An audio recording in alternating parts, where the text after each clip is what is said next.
Pamela, today we will be doing loans and interest. Your interest will either be capitalized or not capitalized.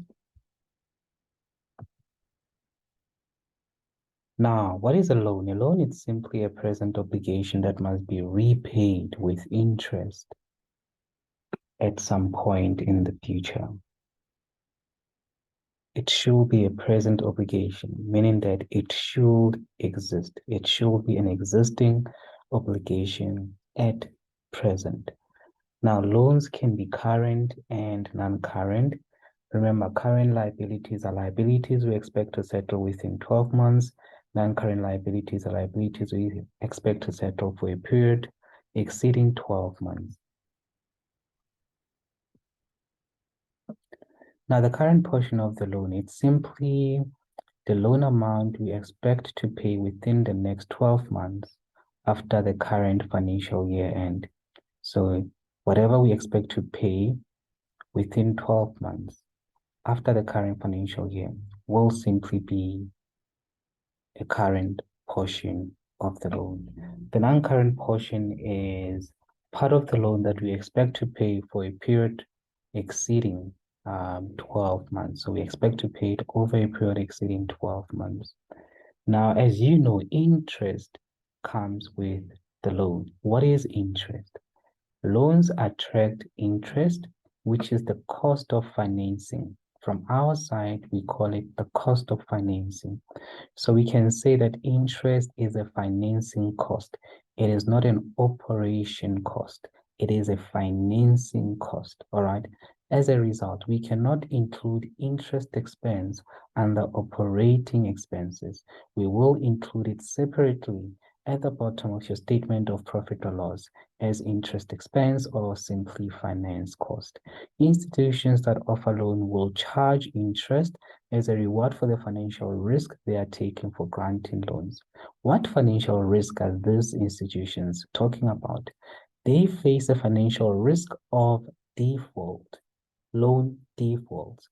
Loan default is when the people that you have lent your money cannot pay you back. And for taking that risk, they're taking a risk by giving you their money that you might default on. You might not pay them back. And as a result, they will charge you interest as a reward for taking that risk, which is giving you their money. Now, interest on loan is an expense to the borrower. Obviously, from the lender's side, it will be income. Interest on loan will be recorded as an expense in the statement of profit or loss, or you simply record it as finance cost. Note that it will not be recorded under operating expenses as it is not an operating expense, but rather a finance cost. All right. I just need to explain the fact that when you borrow money, please note that your lenders will be the first one to have claims over your assets, including your profits.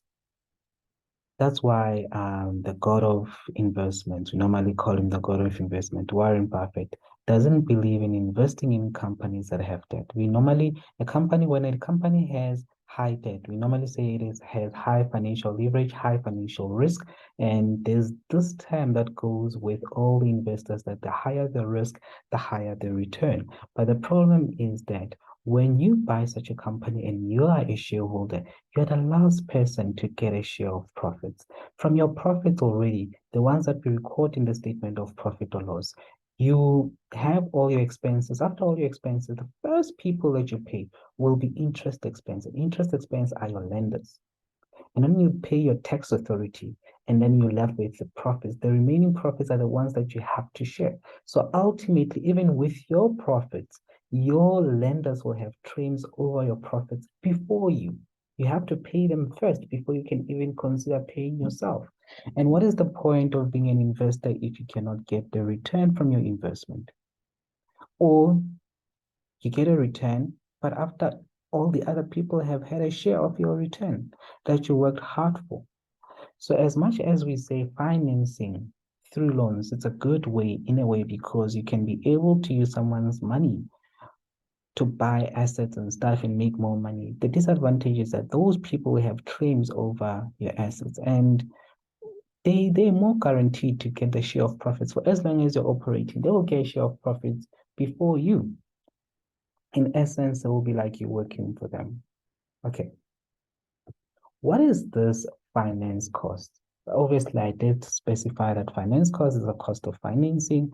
It includes interest expense.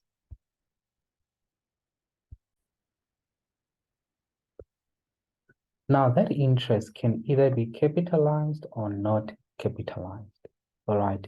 When interest is capitalized, it simply means that it'll be added to the capital amount. What is this capital amount?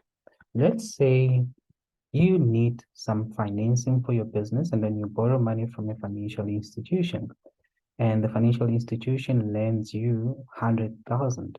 That 100,000, when you receive it, you will enter it into your CRJ because you have received it. That original 100,000 that you got from your financial institution is called the capital amount or the principal amount. Now, with that capital amount, you will get charged interest. Let's say the institution will charge you interest of 10% as long as you haven't paid. Now, when you take 100,000 and you multiply it by 10%, you will get 10,000 rand. So at the end of the first financial year, you won't be owing that financial institution 100,000 rand. You'll be owing that financial institution 110,000. Okay, so you've added the interest part that you owe to the capital amount of the 100,000. So the 100,000 is the capital amount. When you add the interest to the capital amount, that process, we call it capitalization. So your interest is being capitalized, is being added to the original amount of the loan that you took. Meaning that in the next financial year, if you still don't pay your loan, when they charge you interest, they will not charge you interest on 100,000. They will charge you interest on 110,000. That's why we say it's compound interest. Another word for it will be compound interest.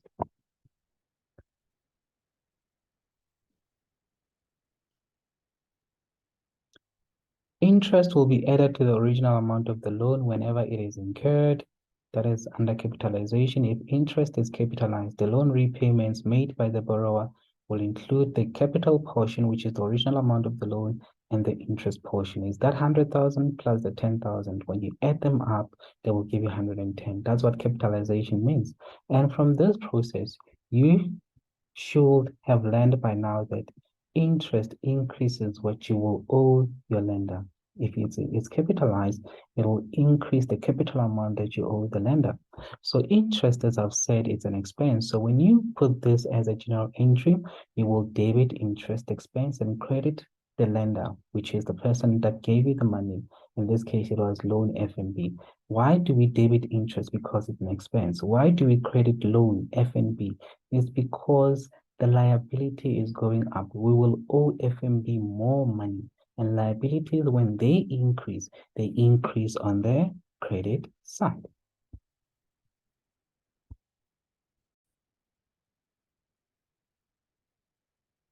When interest is not capitalized, it simply means that interest is not added to the original amount that you borrowed. Okay. It simply means that interest is calculated on the original amount of the loan only. It will always be calculated on the original amount of the loan. And when interest is not capitalized, it doesn't form part of a non-current liability. It will always form part of a current liability, and we're going to include it under accrued expenses.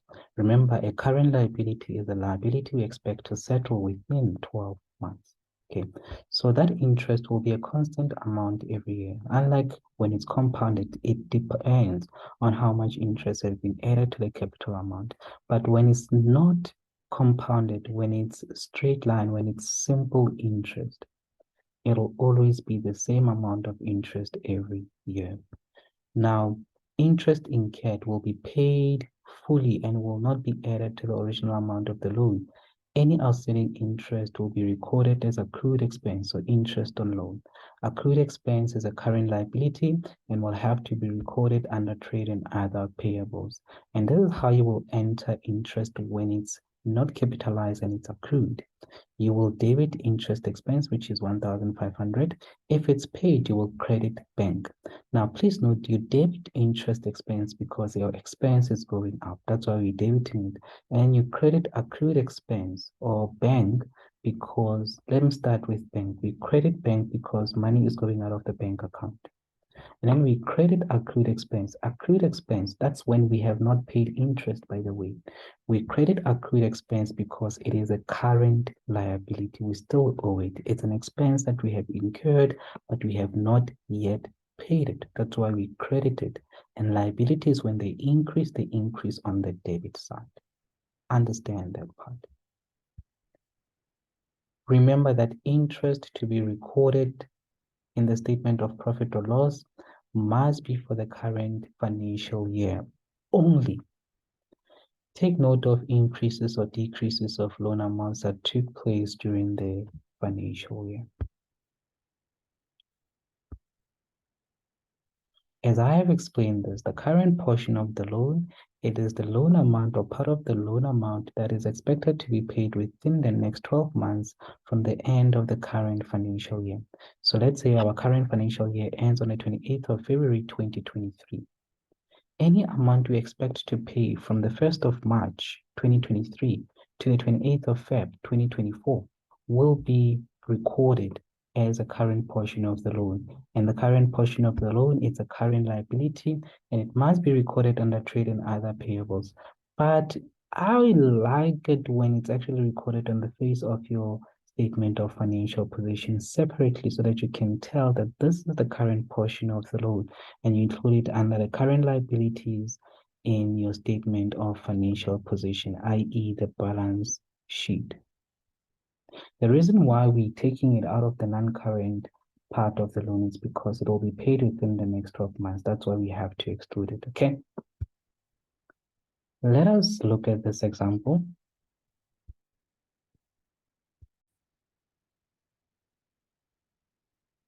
When you look at the extract from the pre-adjustment trial balance for the year ended 28th February 2022, under the financial position account section, the loan from Wills Bank is 150,000. This is all at the end of the financial year, which is the 28th of Feb 2022. And then under adjustment, they said interest on loan is capitalized. The loan statement from Wills Bank reflected the following. And obviously, we received this loan on the 28th of February 2022, which is the end of the financial year. They gave us the repayments. The repayments amounted to 85,000, but the balance at the beginning of the year was 210,000, and the balance at the end of the year, which is the one that is reflected in the trial balance, is 150. So we know that our balance in the statement of profit or loss will be 150,000. And then they tell you that the repayment of the loan over the next year, excluding interest, will be 60,000. So that 60,000 is what we call the current portion of the loan. We're going to recognize it as a current portion of the loan at the end of the current year, which is the 28th of February 2022. Because we expect to settle it within the next financial year, which starts on the 1st of March 2022 and will end on the 28th of Feb 2023. We are missing interest charged, and I'll simply say interest charged in this case will just be X. How do I calculate this X? You use the reverse operation. Remember, your repayments will reduce what you owed at the beginning of the year. So the reverse operation means that you're going to take this 150, add what you subtracted, and subtract what you added. Okay, so that's how you will calculate interest. And the outstanding figure of interest, when you calculate it, will give you how much? It'll be 150 plus 85,200 minus 210,000. That will give you your interest expense, which is your X, and that will be 25,200. This will be recorded as interest expense in the income statement, i.e. the statement of profit or loss. As I've said, the repayment of the loan that will be made in the next 12 months will be recorded as a current portion of the loan in the statement of financial position or in the trade and other payables note. When we calculate interest paid will just be 85,200. You minus the capital portion, which was 60,000, and that will give you 25,200.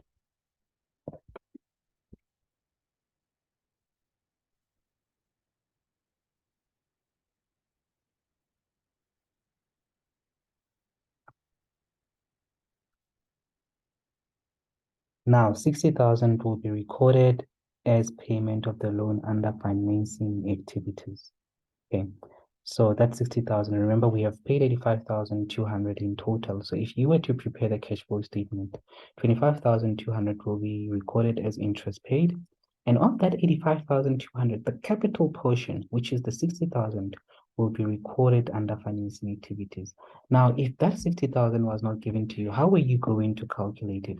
You were just going to take your payments, which is 85,200, and you minus interest paid, your interest expense for the year, which was 25,200. It was going to give you that 60,000, which is the capital portion. Here you were lucky because it was given to you. In most cases, it will not be given to you. So you need to remember how to calculate it. To calculate the capital portion of the repayments, you simply take your annual repayments, you minus your annual interest, and you'll be left with your capital portion, which must go to the capital part of your loan. How do we record this in the general journal?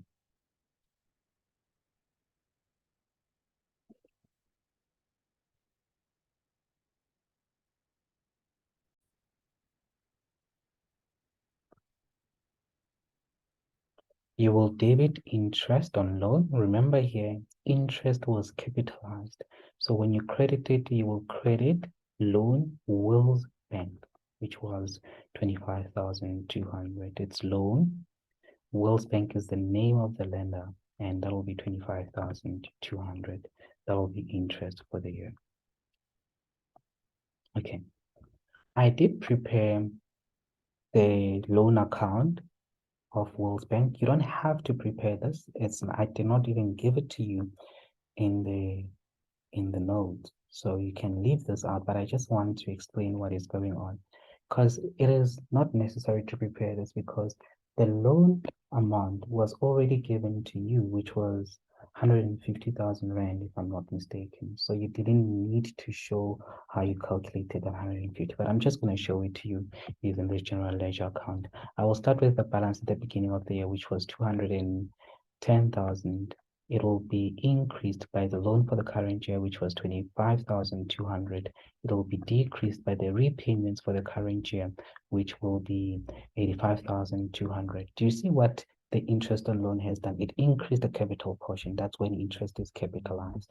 And then obviously the repayment will include the interest. When you look at it, it will be 25,200 minus 25,200, which is zero. So the other 60,000 will kick that 210,000, which is the capital portion. And in this case, note that your balance carried down will be 150,000, which is what you will be owing Wills Bank at the beginning of the next financial year. Your interest on loan, as I've said, it's an expense.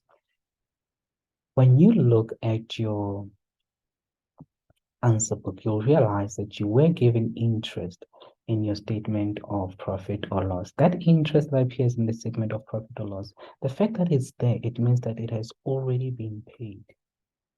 Okay.